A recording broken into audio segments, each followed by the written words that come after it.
Just with regard to the tone of the debate around immigration, I certainly share your view that there are very legitimate concerns, which I share, around the challenges that immigration poses. But would you agree with me that too often this issue is used to divide us? And you talked about the othering of people that's gone on for so long. Would you agree that that is still very much going on now? Yes, I mean,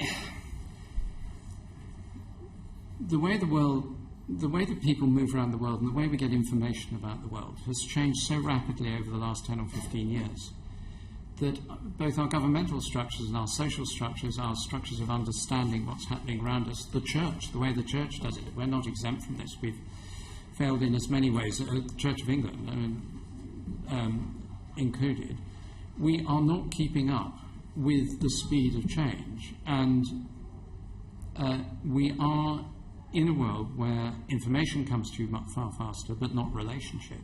And it's relationship that enables these issues to be dealt with, rather than merely information. And on that point, would you agree that part of the reason the debate has become so toxic is because whilst we, and I'm a Lambeth MP as the chair remarked, whilst we are very proud of our diversity, we have a very, very long way to go in terms of ensuring that we are properly integrated as a society, and that it is integration and the trust that it builds that enables us to get over the fears and anxieties that you referred to. I think that's a really fascinating question, sir. I think the integration, the challenge of integration is one that no government, I'm not picking this one, sure, or any previous government that I'm aware, has really addressed as seriously as it could have done. I think partly because it's just come up on us so quickly. And having lived in France for a number of years, in the late 70s, early 80s, when I was working in business there, the French have a particular approach to integration, which I think the evidence has not been successful, sufficiently successful. We've sort of assumed it would happen, I think. And I think there needs to be a really serious examination of what are the key elements that lead to good integration. How do we make sure they happen? Because exactly as you said, that moves the issue around migration from information to relationship. And I think that is really, really important. I suppose just a final couple of questions. We are meeting around the 15th anniversary of the race riots, for want of a better description, that there were in Oldham, Bradford and Burnley in 2001. With integration in mind, do you think we've gone backwards or forwards since 2001? And if I perhaps just contextualise it, Ted Cantle, who was the author of the 2001 report, gave evidence to the All-Party Parliamentary Group for Integration recently, where he said in some respects he thought we had gone backwards in 2001. Would you agree? I wouldn't claim to be an expert on this, so I'm quite cautious. My instinct, actually, there's someone in the room who probably knows a lot more about this than I do, who's the Bishop of Birmingham, that I think the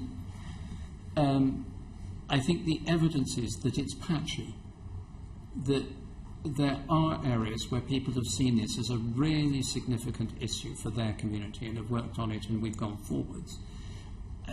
Integration doesn't happen, I think, I've changed my mind on this, I think I'm learning, it doesn't happen just naturally. It's something you really have to focus on, and where we have, we can go forward quite quickly, and where we haven't, we've slipped back. And my final question is, I suppose, I agree with you that it doesn't just happen, but clearly we need more institutions beyond our schools to promote integration. Oh, yeah, absolutely. And I was just wondering what you, as a church, are doing. I know you've got the Churches Urban Fund. What are you doing to promote integration? Because historically, some would say, I look at the large number of black churches in my own constituency.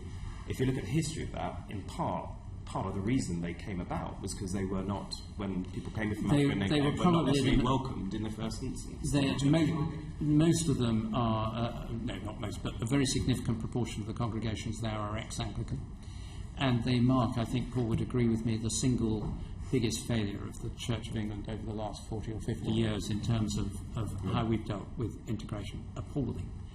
and a shame, great cause of shame to us and to me. I think, in terms of, very briefly, in terms of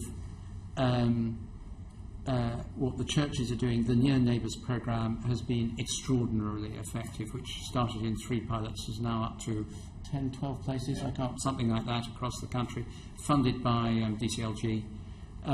Very cheap, I may just say, very low cost, high return. We work, all our bishops, all the bishops in the Church of England and ourselves at Lambeth and the Archbishop of York work very extensively with other community leaders, and particularly faith leaders. Thank you.